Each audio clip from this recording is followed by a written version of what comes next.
Welcome back to a new episode of the Leading Yourself podcast. Today, we are up for a treat. Last month, I had the amazing opportunity and privilege to speak at the Detroit Economic Club annual Young Leadership Council conference.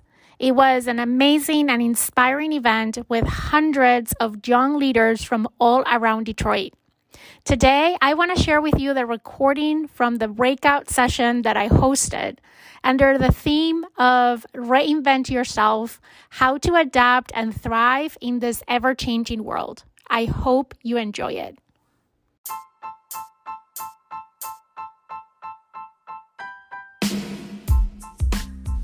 Welcome to the Leading Yourself podcast. This is your host, Carolina de Arriba.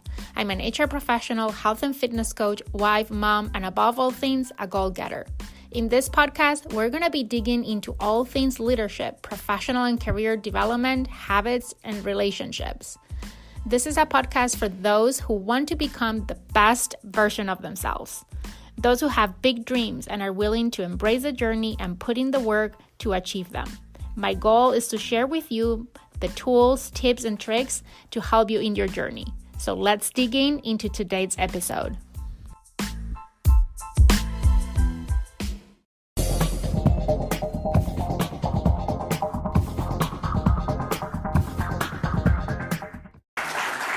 Thank you. Okay, first of all, can you all hear me well? Yeah. Great. Awesome. I'm so excited to be here. I'm going to be down here because I like to see everyone when I'm so excited to be here. This is one of the things that I love to do most, talking about these topics, and I can be talking for hours, so I'm glad someone is keeping me on track on the back with the time. And I want that we have at least 5 minutes for any questions that you have at the end. But first of all, I want to congratulate all of you for being here today. I know it's hard these days to take a day out of work or doing whatever it is that you to invest in yourself. But over the years, if one thing I've learned is that the best investment that you can make is the one that you make on yourself.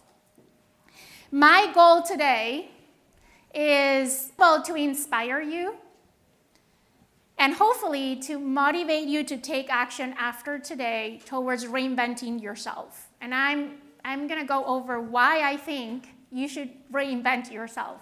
Because you might be thinking, what is all that about? Well, the theme of the conference today is this ever-changing world. And I think that is our reality every day, more so more and more every day. And I believe that the best way or the only way to create the future that you want for yourself is to create it yourself. And I think that's exactly what reinventing yourself is about. There are a lot of things around us that are always changing. There's a lot of trends that are impacting the industries that we work in, the company that you work at, that are impacting you and your career. And the speed at which these things are changing is faster and faster every day. Just to name a few things that are impacting all of us in this room today and the future of our careers today and for the next 5-10 years. New ways of working. Who would have told us, right? There is a before and after the pandemic in the way that we work. If any of you are leading people today, or you aspire to lead people in the future, this is one trend that is drastically going to force you to reinvent yourself, to reinvent your leadership style, leadership approach, the way you care about your teams. If we talk about some more technical things, and some of these might already be outdated since I did this presentation a couple of weeks ago, because these things are changing every day. But for digitalization and big data, we're talking about Web3. Who knows what that is? I can't keep up. Internet of Things. We are in Detroit, so if we think about the auto industry, electrification, driving is a reality today. Climate change, all companies are talking about ESG. When I started my career, if you ask me what ESG stands for, I would be able to tell you what. Automation, Industry 4.0. I'm sure that the next time that I'm giving a talk like this, all the things here will have changed because they're always changing. And that is the reason why I think to constantly reinvent ourselves if we want to create the future that we all dream for. All of you have different dreams and different goals for your career and your life. I'm sure we're all different. But if you're here and if you decided to attend this conference and if you're part of the YLC, it's because you do have an ambition, you do have clarity that you want to continue to grow and further your career and you want to thrive in this ever-changing world. You know, there was a study done a few years ago and it said that when my parents were my age, in average, people will reinvent themselves every 7 years. You might be thinking, I've never reinvented myself. And I'm going to prove you wrong. You have, many times. Think about when you were 15.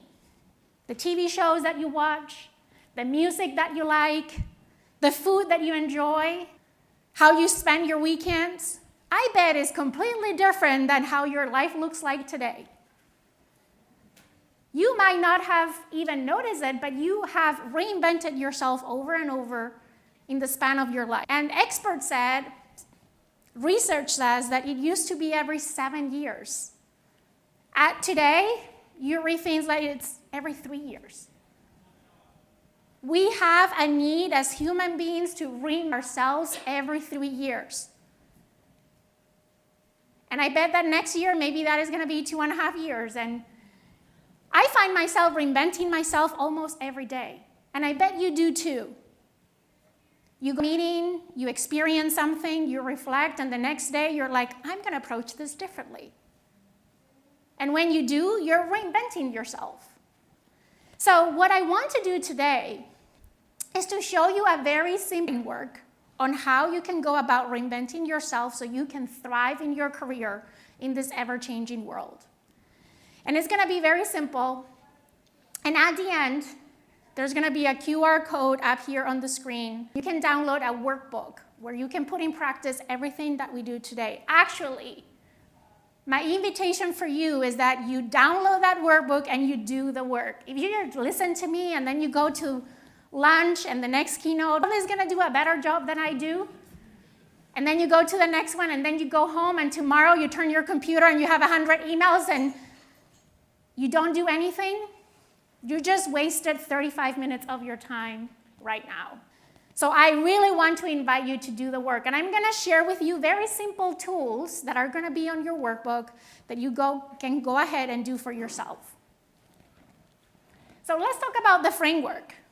It has 4 phases, and we're going to talk about each of these phases.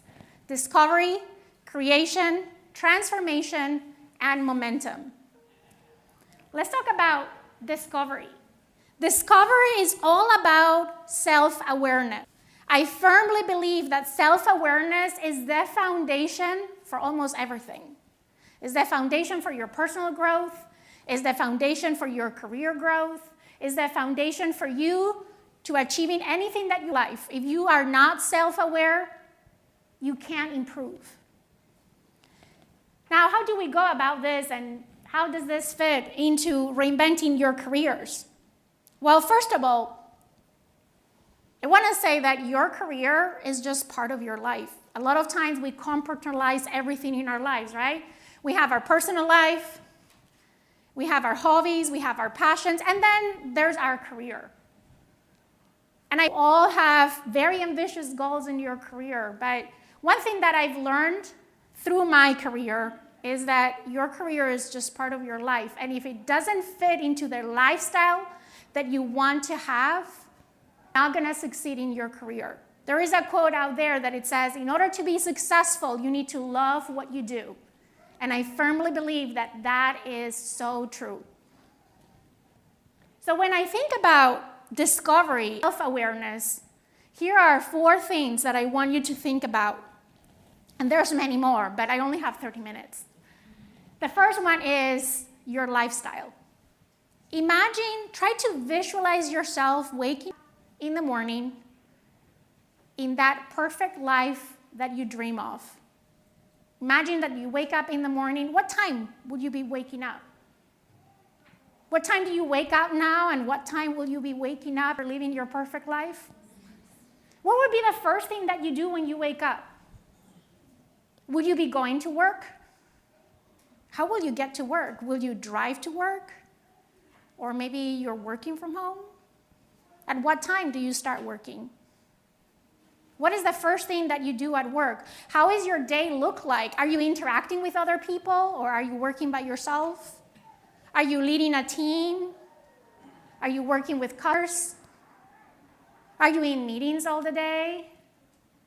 Are you going to different places? Are you traveling around the world as part of your job? What are you doing? What impact are you making? What topics are you talking about? At what time do you stop working? At what time do you get home? What do you do when you get home? What do you do after dinner? Do you open your computer back and just continue working? Or do you spend some quality time with your family? At what time do you go to bed? Have you ever thought about that before? I'll tell you that I had never thought about that until a few years ago.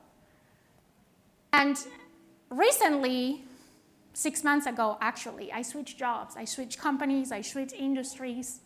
And this was one of the things that I did before I made that decision.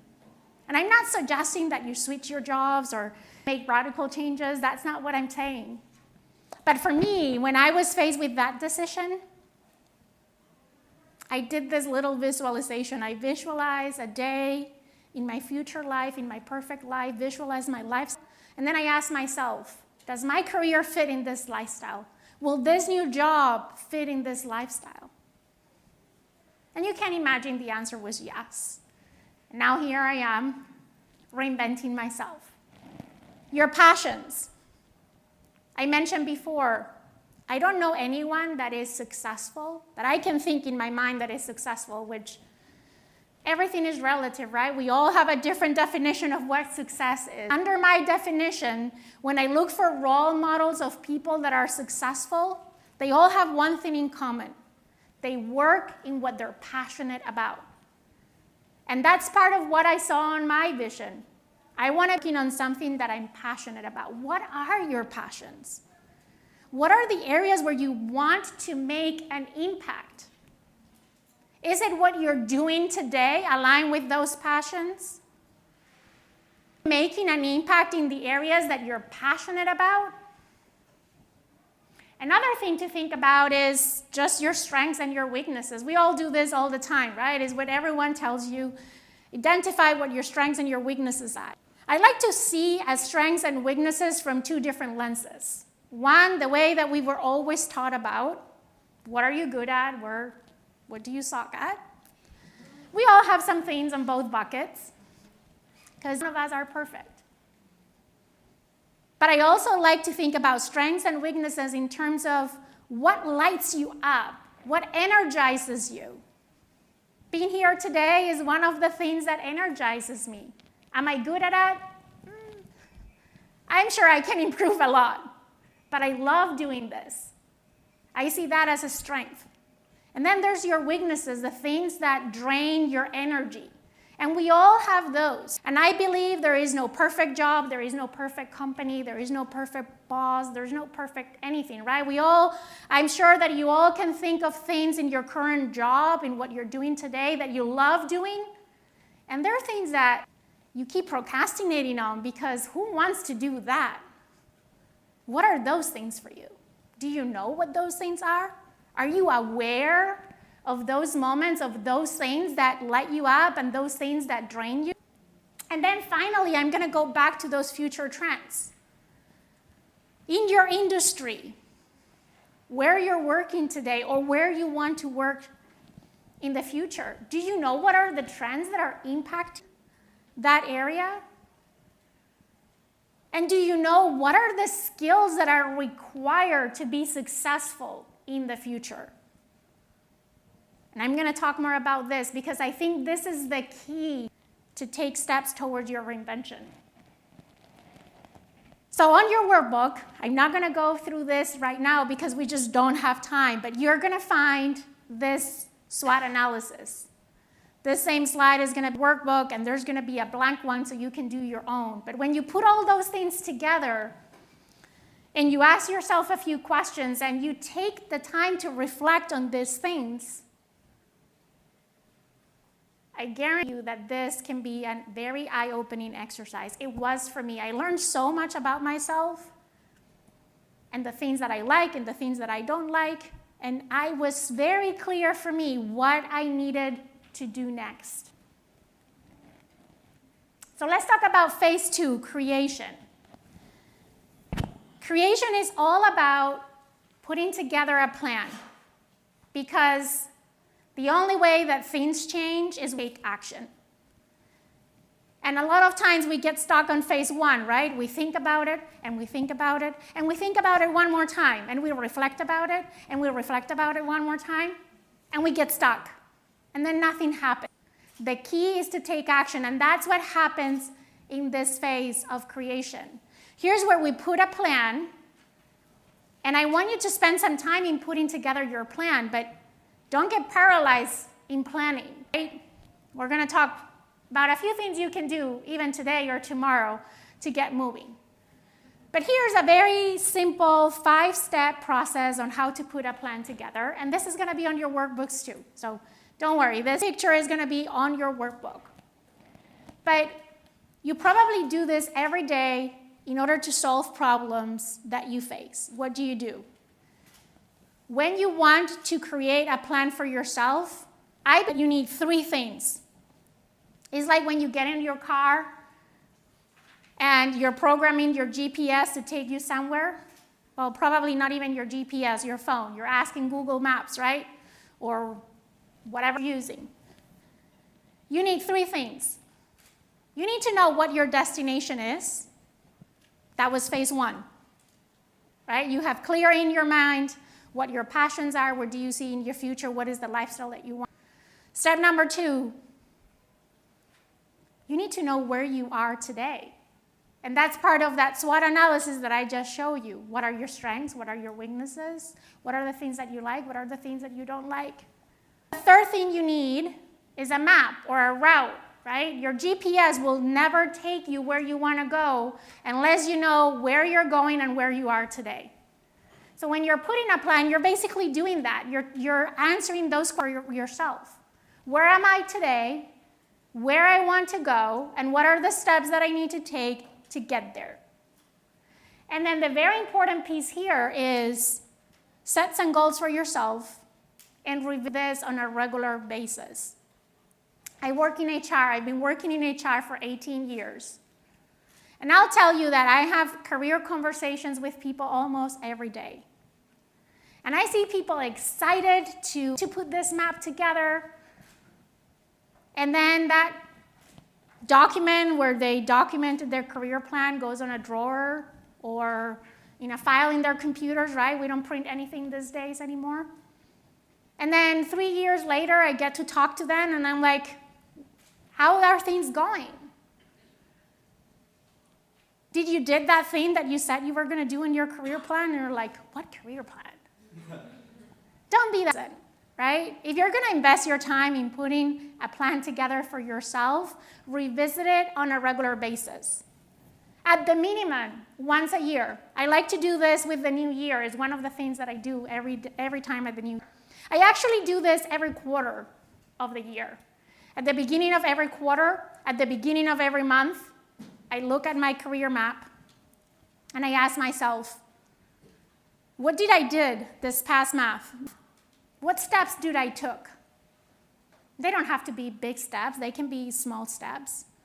And then I ask myself, what am I planning to do? What am I committing to do in the next month? Maybe it's meeting a new person, making a new connection, making a training. Maybe it's reading a book. Maybe it's coming and speaking to you today. Putting myself outside of my comfort zone. We'll talk about that in a minute. But constantly ask yourself, the quality of your life is directly related to the quality of the questions that you ask yourself. That is a quote from Tony Robbins, one of my great mentors. He doesn't know he's my mentor, but I listen to his books, I go to his trainings, and You don't have to know your mentors. They can be people you don't know. But always focus on the quality of the questions that you're asking, and ask yourself questions regularly. I ask questions to myself every day. I start my day with a question. How do I want to show up today? I ask myself that every single day. And I'll tell you what, every day I show up 1% better than the day before. And that is my goal every single day. So, when you're thinking about your career plan, a lot of people focus here. What do I need to do to accelerate my learning today? What do I need to do to be my job today? Some people even think about, how can I start developing new skills? People ask me about what is the biggest career advice that I can give them. I'm going with you. Every time that I step in a new role, I'm not thinking about that job. I'm thinking 2 jobs ahead. Always think 2 steps ahead in your career. When I took this job that I took 6 months ago, as excited as I am to start this new job in this new company, I wasn't thinking about this job. I was thinking about the job after this job. And the day I step in the new job, and in every job that I've had here, the first question I asked myself was, what are the skills that I need to be successful in my boss's job? And that day, I put a plan together on how could I develop those skills. Today, I'm asking myself, 3 years from now, what is my organization going to need? What are the trends that are impacting our industry? What are things that I need to know in order to be successful 3 years from now, a year from now? I'm not thinking about being successful today because I have the confidence that I can. Or if not, I will someone else. But I always think in 2 steps ahead. So if you think about the job after the job, what are the skills that make someone good at that job 2 levels ahead of what you are today? Start working on those skills. And don't be afraid to jump and learn something that is completely outside of what you're doing today. If it is aligned with where you see yourself in the future and the things that you want to do, start learning about it today. Don't wait until you are in the job to start learning about how to do the job. Because then you're only setting your failure. That's why I'm confident today that I can be successful in my job today. Because the skills that I need to do what I do today are skills that I was working on 3 years ago. And now I'm confident that I have what I need to be successful where I am. So let's talk about transformation. And I'm going to just share a few ideas on how you can transform yourself now that you have a plan, now that you're passionate about, now that you know what are the skills that you want to work on. Just a few thoughts. First of all, you need to take responsibility. I've met so many people in the last 18 years that are just waiting for their manager to tell them what to do. They're waiting for someone to invite them for that next job. They're waiting for someone to see how good they are so they give them an opportunity. And they keep waiting. And they get really frustrated. Why they get frustrated? Because they have an expectation in their mind that will never be fulfilled. When you feel disengaged at your work, when you feel frustrated, when you feel stuck, I bet at the root of that is a misalignment of expectations. You're just waiting for someone to do something for you and to solve your career. Instead, what I want to invite you to is to take the responsibility, take the ownership. You own your career. And yet it's true that the decisions that are most important for your career are always going to be made in a room where you're not present at. Let me repeat that for those on the back. The decisions that are going to be most impactful in your career are always going to be made in a room where you're not in. Think about the last time you were promoted. When someone tapped you on the shoulder, when you get that salary increase. You are not part of the company to make that decision. But you have a hell of power of influence to help those people make those decisions. Adapt a growth mindset. And I'm so for the keynote before because I was going to spend 10 minutes talking about growth mindset and now I don't have to. If you haven't read the book Mindset by Carol Dweck, I recommend that book. It explains the difference between the fixed mindset and the growth mindset. And the only way that you're going to grow to the full of your potential, the only way that you're going to realize that lifestyle that you want to, that career that you want to, is if you have a growth mindset. That growth mindset is going to give you the grit and the resilience that you need, the learning agility, the love to learn new things, to get up every time that you fall. Because you're going to fall. We all do. We all make mistakes. The next one, grow your skills. And not only grow your skills, be a strategic. What skills you're going to focus on in growing. Get a lot of people that come to me, I work in talent development, and they're like, what training should I take? I'm looking to take a training because I like to learn. And I'm like, what skill are you trying to develop? I don't know, I just want a training. Be intentional with where you're investing your time. Your time is the one resource that is not renewable. You spend it, you can't get it back. So if you're going to invest your time in learning, be intentional on how you're using your time. By the way, schedule every day to learn, even if it's 5 minutes. You know, now I work from home most of the time, but when the pandemic hit, the thing that I was most disappointed about was not having to commute to work, which is probably the one thing that everyone was most excited about. But for me, my commute was my learning time. That's when I was listening to podcasts and audiobooks, and you don't have to add more time. You might be thinking, Carolina, you're asking me to do something. I don't have time for anything. You don't need more time. But let me tell you, if something is a priority, you will find the time. Use the time. Use the time that you're already using when you're commuting, maybe when you're running on your treadmill, when you're going for a walk, when you're running errands. Put your AirPods, listen to an audiobook. Build your personal brand. Everyone in this room, we all have a personal brand. Whether you know what your brand is or not, you have one. And I always say, be intentional with brand you want to be.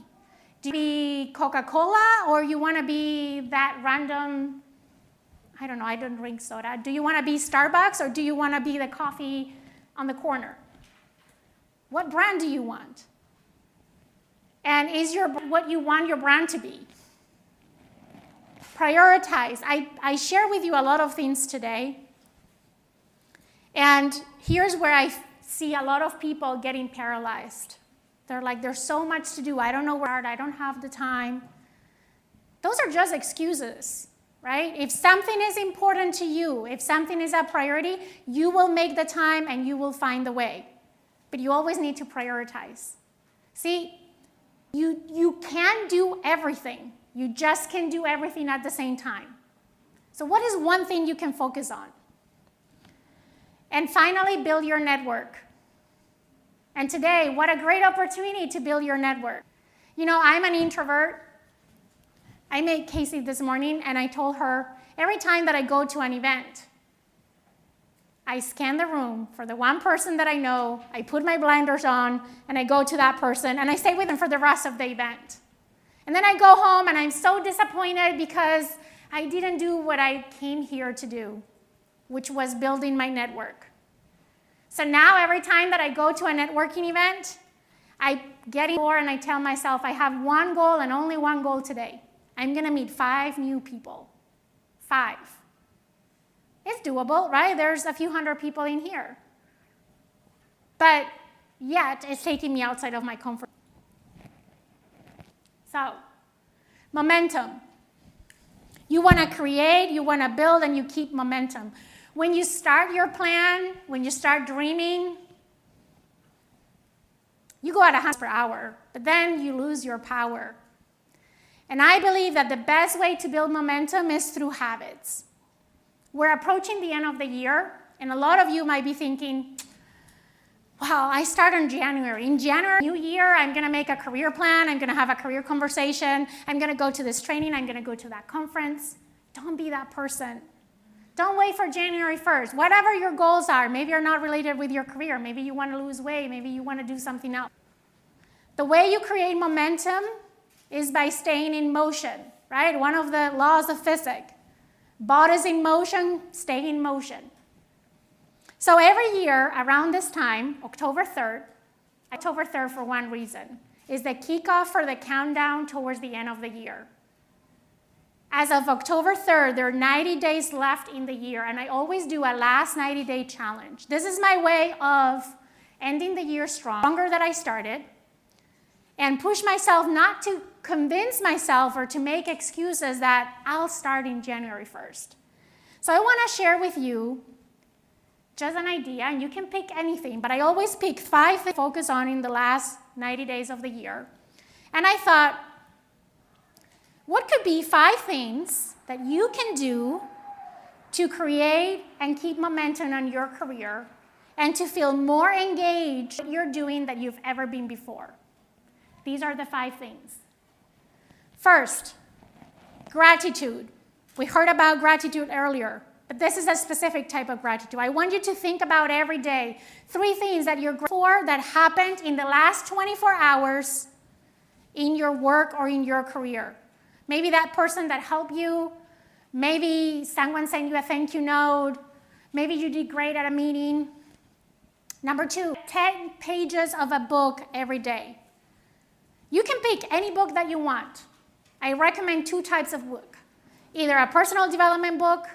If you want recommendations, I can send you a long list of recommendations. Or back to where I started my presentation, a book that is going to help you develop a skill that you might need 3 years from now. Number 3, set intentions for your day. I always start my day asking myself, how do I want to show up today? And I'm a better person since I started asking myself that simple question. How do you want to show up today? Set intentions for your day. Do you have an important meeting tomorrow? Start your day thinking, how do I want to show up for this important meeting?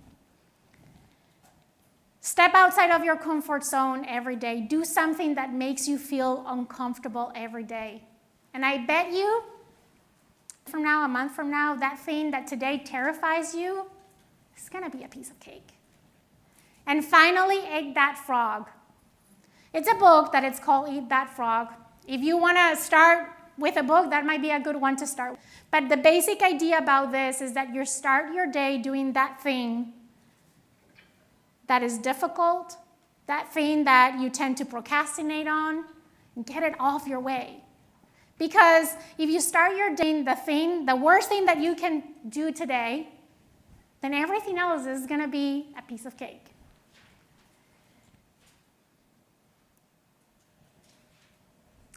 And I ran over time. I knew I was going to do. I can talk about this for hours.